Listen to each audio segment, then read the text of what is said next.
Hey, what's going on, y'all? This is Brandon Meeks. Just want to talk to y'all a little bit today about how to go about hiring musicians to play in your band. Mainly addressing this to like guys that are just kind of stepping out for the first time as band leaders, and you have gigs and you need to hire people to play those gigs with you, but you haven't been doing this for a long time. There's a right way to go about doing this, and there is definitely a wrong way. And there's a lot of examples of guys doing this the wrong way. So I'm just trying to minimize that with the younger generations, or maybe some of the guys that have been doing this for a while. Maybe there's just things you don't really think about that you should consider. So with that said, let's kind of get into it. So when you get a gig and you need to hire musicians, the first thing you need to do is be clear on all the details between yourself and the person that's hiring you. That could be a club owner, an event organizer, a concert promoter, whoever that person is. You guys need to be clear on the information first before you can move on and hire other musicians. So primarily, you need to be finding out what the gig is paying and how it's going to be paying. So is it paying with a check? Is it paying by PayPal? Are they going to give you cash? Is it going to pay later, like weeks after the gig? Is it going to pay before you go on stage? Like, you should know all those things before you try to go out and hire musicians. So get solid on that. To get to that point, you got to work out some details like where the gig's going to be, how long of a performance it is, parking, load in, sound check, hospitality. Those are all details that you need to have worked out and be clear on before you move on to hiring your musicians. So once that's all situated, then you can go about hiring the people that you want to play with you. So once you go to a musician, you want to lead in with how much the gig is paying. And a lot of guys don't really do it that way, but in my opinion, that's the best way to do it, because that's what people want to know. That's the primary piece of information people want to know in making a decision on whether to take a gig or not. So just lead with that. Just say, hey, I got this gig, it's paying X amount of dollars, it's going to be at such a place, at such a time, and here's all the other details. And those other details should be all the things that you got worked out with the person who hired you ahead of time. So again, you want to lead in with the money, let people know what they're committing to, and then give them all the information that's important.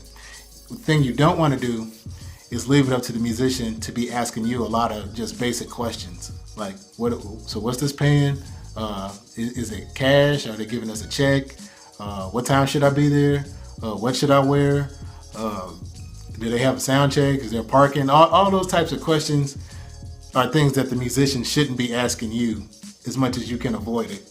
So just make sure you have all your stuff together before you go to them, so then you can go through everything. And then if you just happen to forget a detail and then they ask you, you already know it. You just happen to forget in that moment.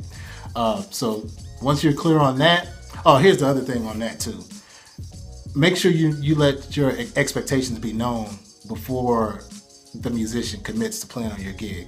So if you're going to have rehearsals and things like that, that needs to be known before they make a commitment. So don't have somebody commit to play for you for $100, and then once they make that commitment, then you tack on 4 rehearsals. We got to have rehearsal, and so can we get like 4 rehearsals in before this? Because they might feel like, well, I would play the gig for $100, but if it's going to be a gig plus 4 rehearsals, I would need $105. Whatever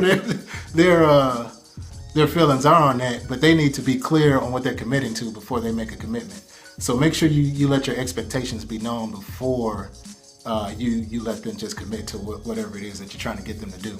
All right, so once that's clear and that's out of the way, then and the gig happens, now you just need to make sure everything goes the way that you promised it would happen.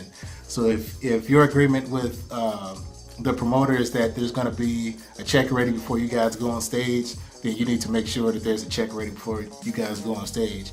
If it's a situation where the guys have to wait for their money like a couple days, you need to make sure that was agreed to by everybody before the gig happened. If you promise everybody cash, then you need to get cash and pay everybody in cash that night. Whatever you said you're going to do, you need to make sure you do it. Because like once you don't, then you introduce distrust into the relationship between you and your band.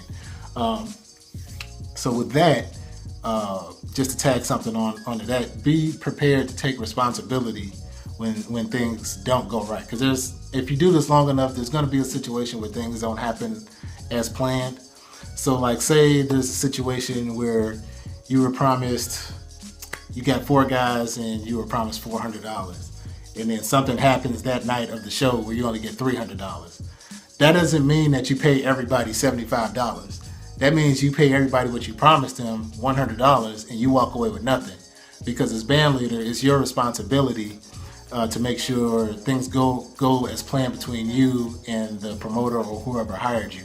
So if there's a problem in that area, you don't pass it on to the other musicians. You just have to eat that expense, and you do what you promised for the other musicians. So that's the drawback of being in a leadership position with the band, is that you have to be prepared to take responsibility when things don't go right. But when you do those things, then you gain respect from the people that work with you, and they might be understanding and say, hey man, it's not fair that it happened like that, so just pay me the $75 and it's cool. But you have to let them make that decision. You don't just pass whatever problems you have on to the other musicians. But that's about as much as I wanted to get into on that. But let me know things that you guys would add to that list. Any comments or questions that you might have, feel free to leave it in the comment section. Don't forget to like, share, and subscribe, and I will talk to you guys later. Peace.